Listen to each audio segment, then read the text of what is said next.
All right, everybody. Welcome to Bolt Action 1944. This is my YouTube channel. Tonight I want to go over a tournament that I went to. Let's see, it was 2 weekends ago. Yeah. My first big tournament for version 3, 1,250 points. Had a 17 order dice cap.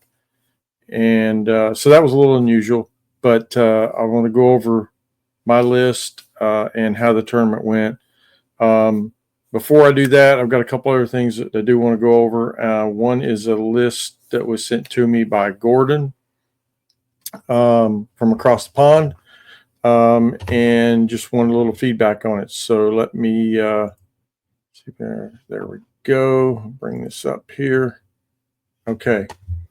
So, like I said, this comes from me from Gordon, and he's trying out some German ideas and wanted a little feedback. So, starting off here, 18 order dice, 1,250 points.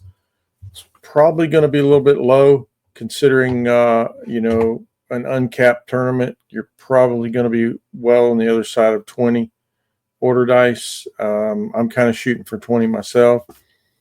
But he's got a couple of 3 Panzer IIIs here in this armored platoon. And quite honestly, the Panzer III, I believe, is the best tank in the game right now. There's the DACA version that has 2 coaxes and a hull machine gun. Just absolutely amazing tank. Way better than the Stuart in my mind. Now, the first one he brings, he's got a medium anti-tank gun.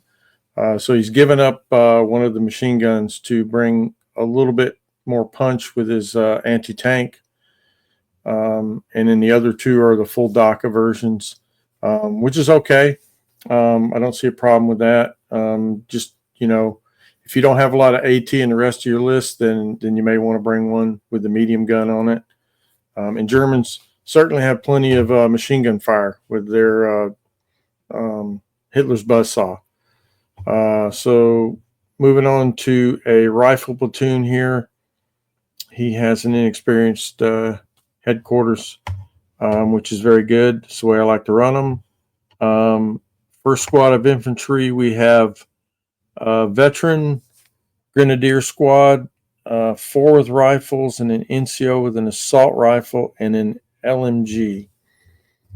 So my first thought on this is no assault rifle.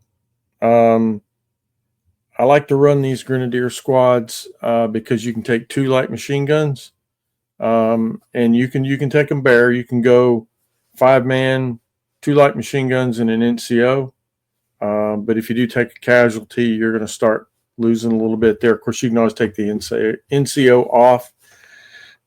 So yeah, I would probably do it. That's 6 points you're just really throwing away because the light machine gun has got the range that you want. So yeah, I would go there. Next squad is veteran again. Looks like the same build. Yeah, I don't.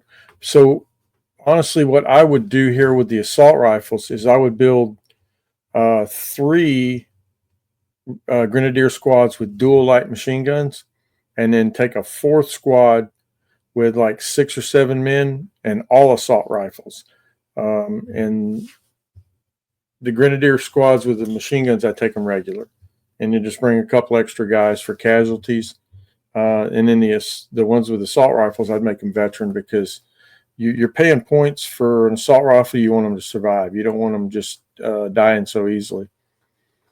Let's see. So he's got an anti-tank rifle team here, and that's a good choice. It's a great pin machine, 48-inch range, so it can reach all the way across the board, and if nothing else, it can put a pin on a tank.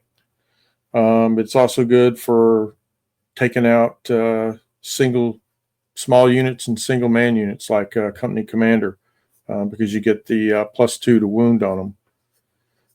And then he's got 2 light mortars. They're both regular. So in the British list, I might take these guys regular because you can use your forward artillery observer as a spotter for them, and then you can just hide them, and they're a lot more survivable. Otherwise, you're putting them out in the open, and they're going to die pretty quick. 2 men, it doesn't take long to kill them off. You lose one guy, and now you got to make a morale check.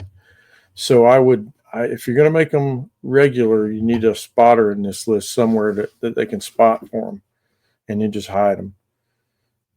Let's see. Okay, so another rifle platoon here.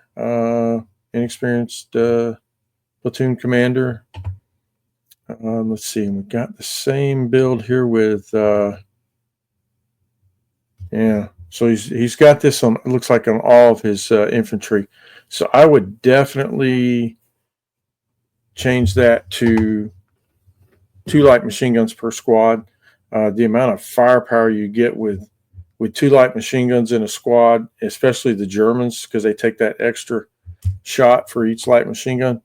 That's just huge. It's almost like a Daka tank rolling up and shooting. So, and he's got another anti-tank team here, which those are good. Good order dice count. With the anti-tank rifle teams, you can boost your order dice count really easily there. And let's see. So this looks like a heavy weapons. So he's got platoon commander, inexperienced, and 2 more light mortars. Oh no, these are medium. Okay, medium mortars with spotters. Okay, so that helps. That makes you can use these spotters for the light mortars earlier that are regular. So that's good. Then you can just hide them, and they're less likely to die. And you can shoot. Of course, you do have a range limitation there, so you're going to have to keep them fairly close, but maybe tuck them behind a building or something where they can still reach out and hit out at 36 inches. So yeah, I would say there's where could you change? You need more dice, honestly. And if I was going to do more dice, I think I would drop one of these Panzer IIIs. Yeah, I think I would do that. Even 2 would be really good. And you could go either with the medium gun. You could drop that one, or the light anti-tank gun. Certainly, if you had 2 of the Daka tanks, you could just push up and just shoot the crap out of anything. But yeah, let's see, where else could we make some changes? I mean, your dice count's not bad. You just need a couple more. So maybe if you pull the tank,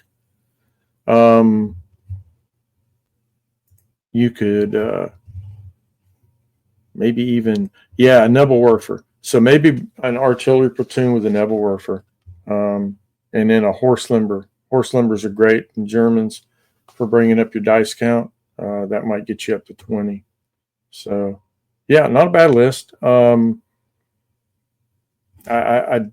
don't like the single light machine guns in each squad, though, because even though you got a bunch of them, and you're going to put pins out, you really want to do more than just pin. You want to do some damage. And if you got 2 light machine guns, you're going to be able to put some wounds on a guy. All right. So with that being said, I played a game, solo game. I had some technical difficulties, and I'm still learning to do the battle reports. But this latest one I posted, I had Gurkhas versus Germans. And my German list, which I'm going to show you here in a minute, versus a Gurkha list. So one of the problems I'm having with StreamYard is I got a limited amount of data where I can store videos. And I didn't realize it, but while we were recording, it cut me off because I reached my data cap. And I didn't realize until the end of the game that it had stopped. And then the other one was, well, there's 2 others.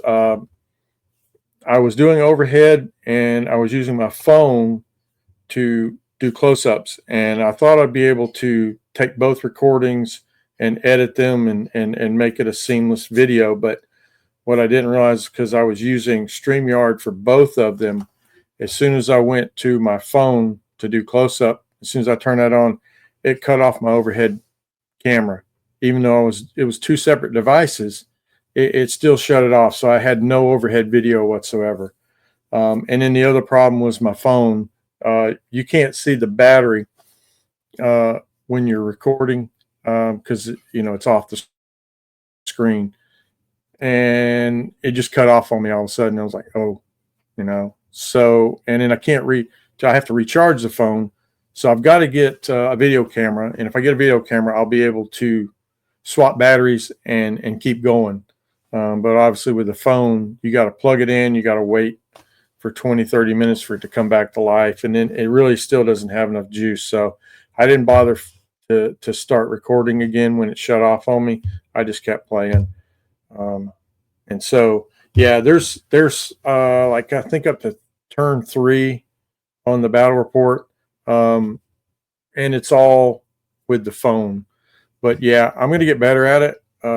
So yeah, I'll just bear with me. I'm learning. So let's see. All right. Let me exit full screen here and my German list. Add to stage. Okay, here we go. All right, so this is the list that I played against my Gurkhas. And I've actually been playing this list on Tabletop Simulator with Ryan. And we're having a pretty good game so far. And it's a pretty tough list, I think.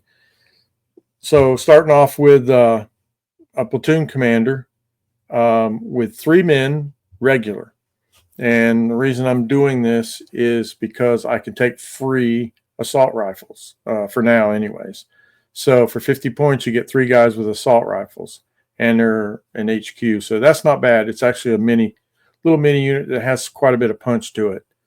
And then we've got, I've got 3 squads of regular grenadiers, 2 light machine guns. They're 7-man squads. They each have 2 light machine guns. Let's see. Actually, no. So the first 2 have 2 light machine guns. And then the third one only has 1 because I needed room to put in Panzerfaust. I wanted to have at least 1 anti-tank weapon that I could push up with the infantry unit and try to threaten the tank, at least make them think about coming near these guys. And then the fourth one is a veteran grenadier squad. Nice thing about grenadiers is you can take as many assault rifles as you want. You can take a 10-man assault rifle, just like the Fallschirmjägers, but they're not as expensive. They're only 13 points. You're not paying for that stubborn, which a lot of times you don't use. So this is a cheaper way of building this squad. All right. And then, so this is the other thing, Gordon, that I would recommend for your list. I don't think anybody should build a list anymore that doesn't have a company commander. They are just invaluable. What they bring to the game is you just can't put a price on it for 42 points. You just keep him out of line of sight so he doesn't get shot. But that +4 bonus and just that alone, it makes units unbreakable. You pretty much have to foobar for a unit to break or do something wrong. And then you got, if you want to snap 2, you can pull in 4 units and the Germans will get 5. And you can really blitzkrieg somebody when you pull 5 dice. So that's why you got to have a company commander. And then I've got an anti-tank team, which is a Panzerschreck. I don't have a lot of armor in this list. I've got a little bit, but not much. So I wanted to have something that had some punch to it. So I brought a Panzerschreck team.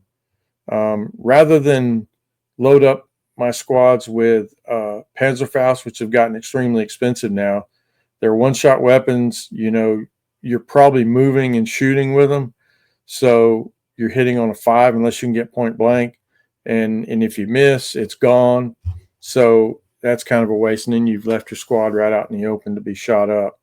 So I took one of these, and then I've got a Hanamag, which has come down in price quite a bit. So they're worth taking. We got a medium machine gun on it, which gets 4 shots, which is great.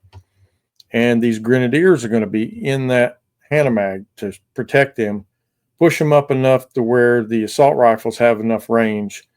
And, moving in without a penalty for movement and shooting two dice per man, that's huge. That's 14 shots when you push up on somebody, and you've probably already shot at them with the Hanamag, so they've already got a pin. So that works out really well there. And then I've got a Kubel wagon, inexperienced, because you don't need to spend any more points on it than you have to, and that is where your Panzerschreck is going to be. And you just want to kind of hide it, and when the opportunity presents itself, you just make a 12-inch move towards the tank. The guys get out. Hopefully you can get them within point blank, because the key to these Panzerschrecks and bazookas and even the Panzerfaust is point blank. The Piats, so a lot of people say, oh, the Piat is a terrible weapon. Well, in version 2, it really was.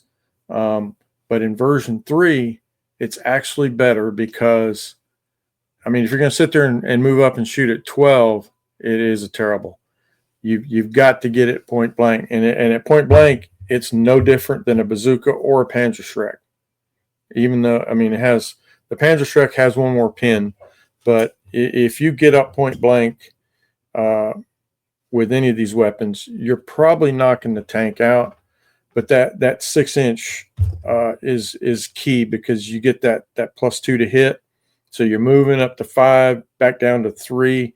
Now you've got a real chance to hit something, and you pretty much got to knock it out, because if you don't, that team's going to die pretty quick after that. So they will sacrifice themselves for nothing if you don't knock that tank out. All right, so moving on to a heavy weapons platoon. And I like to take this because the German machine gun, for one, 7 shots, that's valuable. So I got an inexperienced platoon commander, 2 medium mortars with spotters. In my British list, I don't take spotters with them because I take the forward observers, and they're my spotters. But in the German list, unless you do take an observer, you need spotters. So I've got 2 spotters here. Light mortars, I brought them inexperienced. Even though I've got these spotters, they do die pretty easily. And so if they do die, I don't want these light mortars to be, hung out. So I figured they're just going to have to move and be careful. And if they die, I've only spent 21 points. And this is something else that helps drive up my dice count. I've got 21 order dice in this list, and that's a good place to be in version 3. I think 21 order dice is where you need to be at. So 2 of those, and then the medium machine gun at 50 points. All right, and then we move on to the armored platoon. You don't have a lot of points left here, so I've got the 250/9. I know a lot of guys run the 222. But I like the 259 simply because I can push through woods and shoot out of it with that autocannon, rather than having to run around the woods or, have to worry about rough ground, a field or something like that. I don't have quite as much movement, but it's a 48-inch weapon. So, how much movement do you really need? You're not going to go tank hunting with it. You're really hunting infantry. So that's why I bring the 259. And then that's my command vehicle. So spending 10 points on that. And then I have the Panzer III. And this is the DACA version. It has twin coax MMGs and a Hull MMG for 12 shots. The Stuarts are good, but they're marginal now. They're okay. you can't fault anybody for taking one, but the Panzer III is just amazing. It's really good. I think it's better than the Crusader, honestly, for what it brings. Yeah. So, all right. So with that, I'm moving on to an artillery platoon, taking this strictly to bring up my dice count, because if you notice, I got a lot of cheap units here. But the Nebelwerfer, I mean, how can you not take that?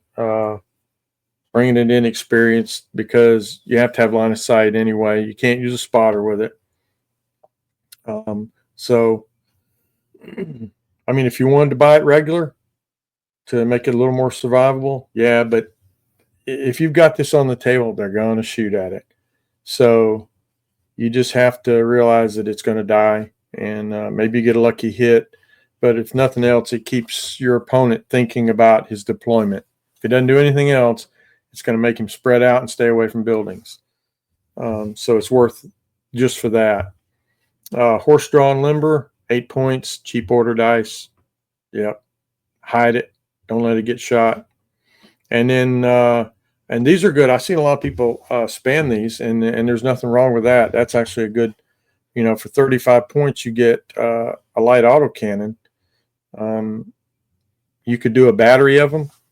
And the nice thing about the battery is if you bring 3, German officer, regular officer can snap 3 units, so he can fire them all at one time.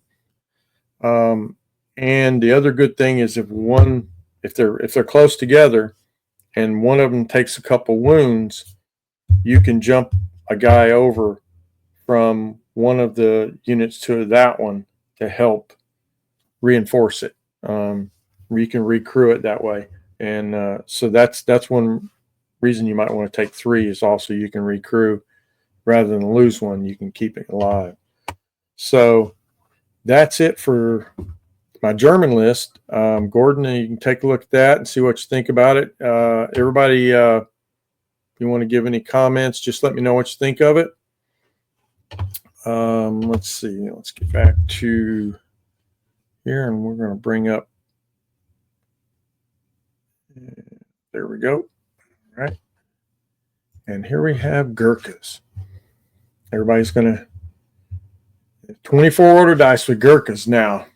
I challenge anybody to get 24 order dice with. I don't have just 2 Gurkhas. I got 4 squads of Gurkhas here. So it took some finagling. And the one thing you have to do is you have to forget about tanks if you're going to do this.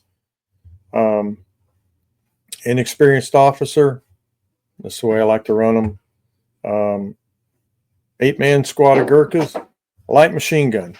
So all my Gurkha squads are 8 men with a light machine gun. And the reason I'm doing that is because you may not get to assault. It's just tough to set up assaults.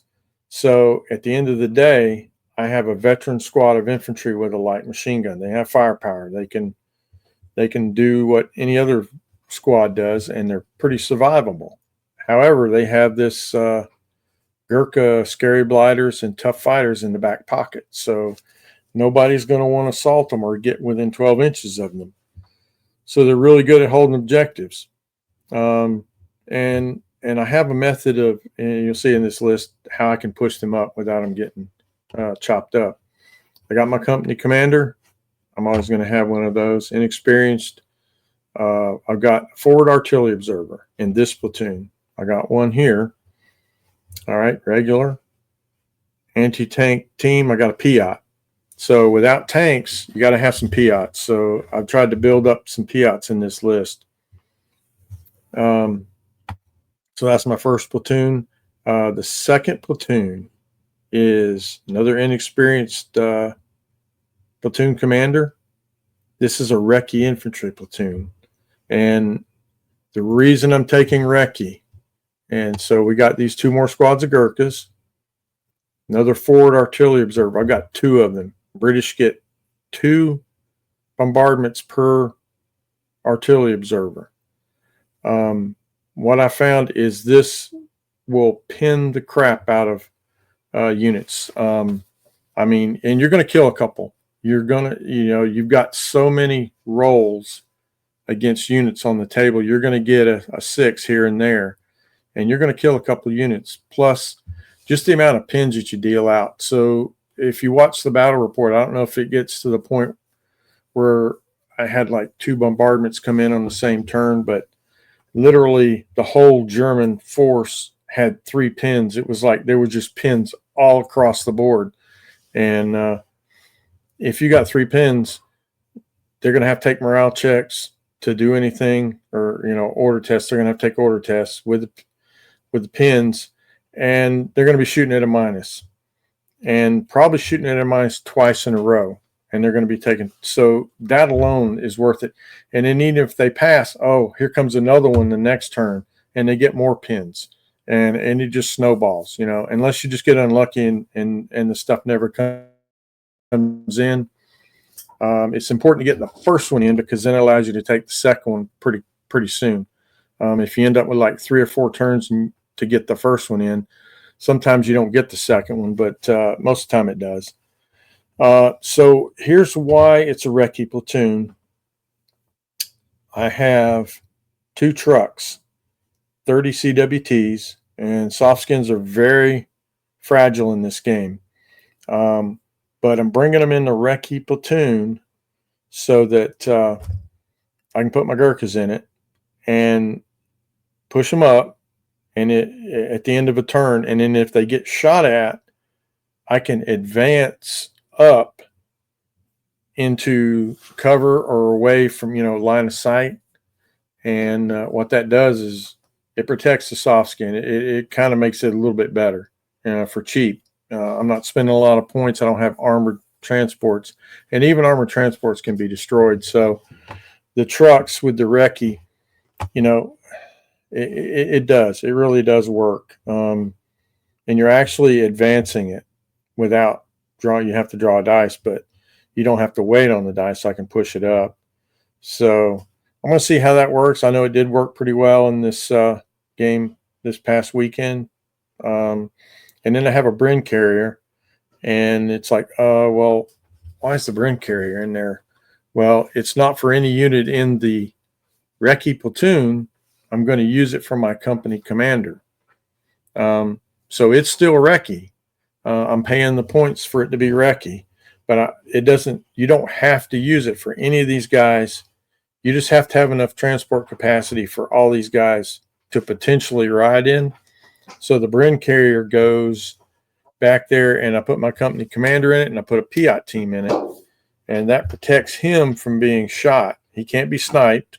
He can be pinned, but with a +4 bonus, he really won't care. And then if something heavy does shoot at it, I can recce out of the way, and he still has his ability. I just have to make sure I stay within 12 inches of the stuff that I want to activate. So that's why the Bren carrier's in here instead of in the first platoon. All right, so moving on to heavy weapons platoon. I got an inexperienced platoon commander, and then mortar teams. I have 2 medium mortars. They're both regular, no spotters. I'm using that discount. I'm using my 2 forward artillery observers to spot for these mortars. So even if I lose one of the artillery observers, I'll still have one, and they can spot for any of these mortars. The light mortars are inexperienced, just because I don't have enough points to make them regular. Otherwise I would. And I want to keep my dice count up. With 24 order dice, that's really strong.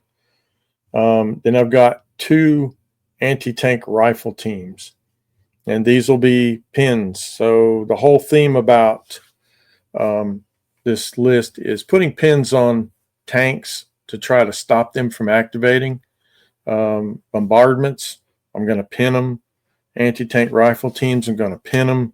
Maybe I hit them with a mortar, throw some more pins on them, even if it doesn't knock it out.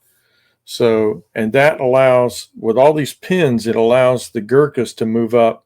And even if they get shot at, a lot of times they're hitting me on 6s. And so that's a lot fewer hits.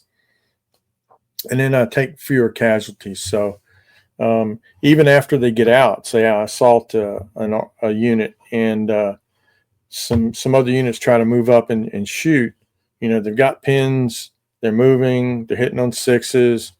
So it makes them a lot more survivable, and nobody's going to assault them. They're going to shoot at them. But if they're pinned up, then it's going to really take away their ability to really wound my guys. So, all right. So, and then the artillery platoon, another lieutenant, I have a light howitzer. Reason I bring that is the armor penetrating shell +4 with so few. I do have another PIOD up here, by the way, so I got 2 PIODs. But I need some more anti-tank. I need to have some redundancy in the anti-tank. Plus the light howitzer, I can shoot a 2-inch HE and hurt units. I can indirect fire it. If my Gurkhas are in the way, I can just lob onto the enemy. So, and then artillery tractor, I had the points to get this instead of the horse limber, which makes it a little more survivable. And actually, they can be quite useful just for blocking stuff too. If you don't mind losing it and you want to block a road, then you just pull it up in the road, and a horse limber really won't do that, but the tractor, the little truck, will do it. So yeah, and that's my Gurkha list. So let me know what you think about that.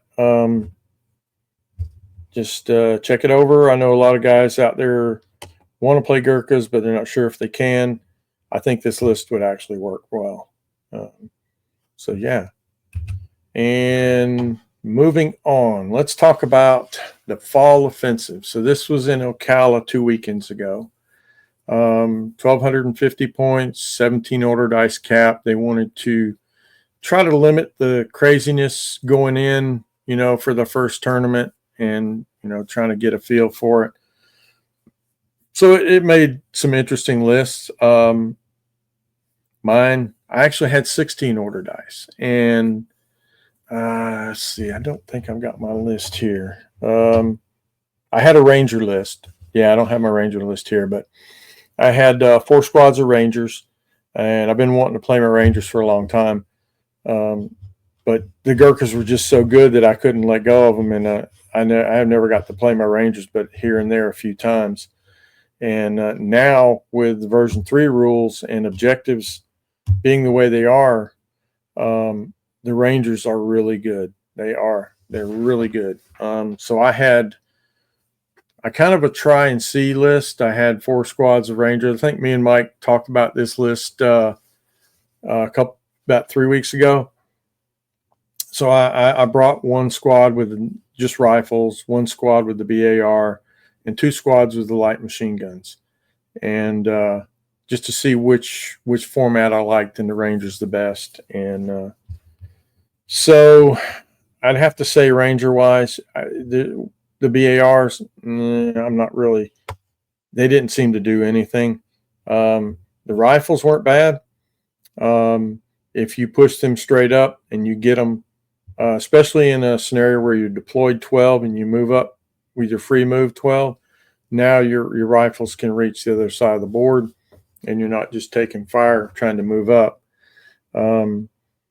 In like a meeting engagement where you're advancing onto the board, you got to be a little more careful, because you're going to move them up. You're going to run them up 12, and then the enemy's coming on and shooting at you. So you got to be careful where you put them. And then the light machine guns, I can't complain at all about the light machine guns, the extra range it gives you. Points wise, you got to, because Rangers are a little more expensive, so you got to save points somewhere. So maybe 2 regular rifle squads and 2 light machine gun squads. You need 4. There was one guy that ran 1 squad, and the problem with 1 squad of Rangers is he's up there unsupported and he gets shot to pieces, or he just really is ineffective. Yeah, so I wouldn't do that at all. I think I brought 2 Stuarts to this tournament. They did okay. I mean, they're not as bad as people think they are, but that being said, the M16 and the M15 are way better options for tanks. My M16 was just fantastic the whole tournament. I wished I had more of them. Just nobody wants to walk out in front of them. If I had it on ambush at one time, and it just kind of freezes the enemy completely. They don't want to move because they know that I'm going to unleash it. And the other good thing about the M16, even more so than the M15, is, well, there was a lot of American lists there. Surprisingly, I didn't see any forward air observers, or at least I didn't play against any. I don't think there was. But if you have an M16, there's no airplane coming in with the M16. It's just not going to happen. You're getting 24 flak shots versus an incoming aircraft, and it's going to shoot it down. It's going to happen. So that's almost a must. My sniper, I think I killed a spotter and maybe an officer here and there, but overall, didn't do much. I'm not sure it's worth the 50 points. Don't think I will bring one again. I think everybody thinks that way too. So, yeah. If anybody's had any better luck with it, let me know. But, yeah. So the one thing I did suffer with, I went 2-1. I came in third. And the first game, I really suffered with a lack of transport capacity. Now, I had a scout, and my company commander was in it. And I kind of wanted to keep him back for a little while so that he could kind of direct everything and keep his bonus rather than just try to run him off the board, because we had the first game was oh gosh, I forget what the name of it is, but it's like double envelopment from version 2. It's basically the same scenario. You got to get your units off the board or into deployment zone. And so, yeah, my opponent had a Jeep with, I think, a bazooka and an officer in it, and he managed to sneak it across the finish line early on. And so that put me in a 9-point hole right to begin. And the game went really slow. I mean, it was exhaustingly slow. I think we got through turn 3, maybe the very beginning of turn 4 before it was called. I think if I'd have had a couple more turns in the game, I probably could have got enough units off the board to win the game. My 2 Stuarts, pretty much, I brought one in on reserve, and I had his infantry blocked by it. I mean, it was right there. They were just facing off. I had my M16 and my other Stuart there, just kind of preventing him from coming forward. So, and then he had several heavy machine guns, and they weren't getting off the board. So if I could have got more of my units off, I had several units that were right within a few inches of the board at the end of the game, but I couldn't get them off the board. I think I could have won that game if I'd had a little more time. And in the second game, we had objectives, which I'm going to tell you right now, if you got Rangers and you play an objective game, like with 5 objectives or more, and I think the role now is you're going to have a minimum of 5. You're going to have 5 to 7. Rangers you're going to have hard pressed because of the way objectives are now, because once you claim them, you have to kill off every enemy unit within 3 inches to try to take it back. And the Rangers just get there ahead of time. They get it, and now you got to fight me to get them off. It's not like before where you could move a unit up within, a couple inches and contest it to where, I don't get it. It's a tie on that, but it doesn't work that way anymore. You got to kill me off of it. And the Rangers being veteran, it's not happening. Nope. So there are several scenarios like that where the Rangers are going to have a distinct advantage in the game. So, and in the third game I won that one. In the third game I played, I think I played Americans all 3 rounds. So the biggest thing I saw at that tournament was all a lot of American lists. They weren't all Rangers. They were different Americans. Some were Marines. I think there was some Marines there, and then there was a couple German lists, and the Germans did very well. The Germans have an advantage in several factors with the Hitler's Buzzsaw and the Blitzkrieg, where they call extra orders in. So yeah, they did pretty well. I'm pretty sure that the Germans came in first, might have been first and second. I can't remember who came in second. But yeah, and in the third game, like I say, I played a meeting engagement where it was just straight kill, and boy, I did really well. I think the M16 racked up some kills. The Rangers did. I think I needed more bazookas in my list. I think I had one bazooka, and I've seen where like 3 and 4 bazookas do really well. Matter of fact, the player I played in the first round I think he had 3, and so that was a bit of a threat for me. He had a couple of them just kind of sitting there waiting behind some trees, waiting for me to try to make a dash across the board with vehicles filled with guys. And so that was another reason I kind of kept my company commander back, and I just walked some units forward. Probably should have put all my Rangers in that game up on the board edge, because we were deployed in quarters, and I probably should have just put them right up there and just started taking off, and just like, yeah, you're going to kill a few of my guys, but I'm going to get off the board with all 4 of them.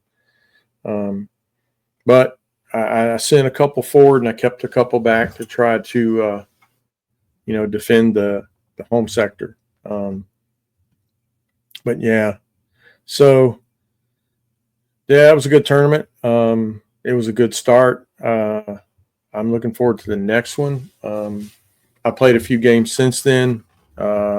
Played one this past weekend with my so I didn't have Gurkhas. I'm trying out the paratroopers, the British paratroopers, the Red Devils. And so I'm using my SAS guys, which have been a total waste. Wished I never bought them and painted them. But I mean, they look super cool.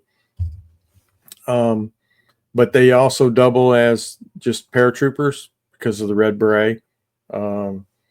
And you don't have to pay but 14 points a man, and they're stubborn.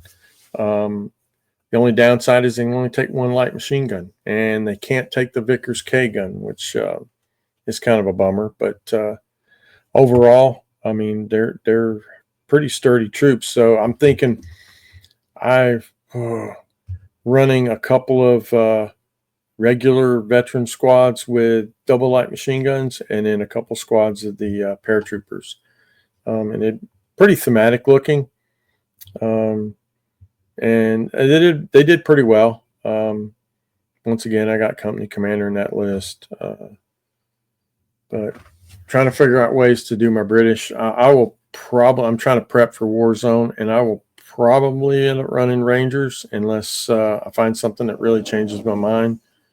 But yeah, so that's all I have for this evening, guys. So please watch my videos, click the like, subscribe. I need some subscribers. If I can get to 50, then I'll be able to do live YouTube videos. I record this on StreamYard, but I post it to my YouTube channel. And so, yeah, if y'all want to, I know me and Mike are planning on doing a battle report here one day. That's the other thing that kind of hampers me when my battle reports have been solo. And so it's really hard to actually play the game, play both sides, and videotape it. And I live so far out in the woods that it's hard to get somebody over here to play. I usually have to travel somewhere else to play. So that's why I'm going to try to set up with Mike, and we're going to get a game in here soon, and we'll do a recording of it. But I'm getting better. I kind of want to wait until I get a bit better before we do that, because I want it to be a good one. I want it to be a really good video. So yeah, if you can help me out with that, hit the likes and subscribe, and looking forward to the next one. All right, y'all have a good evening.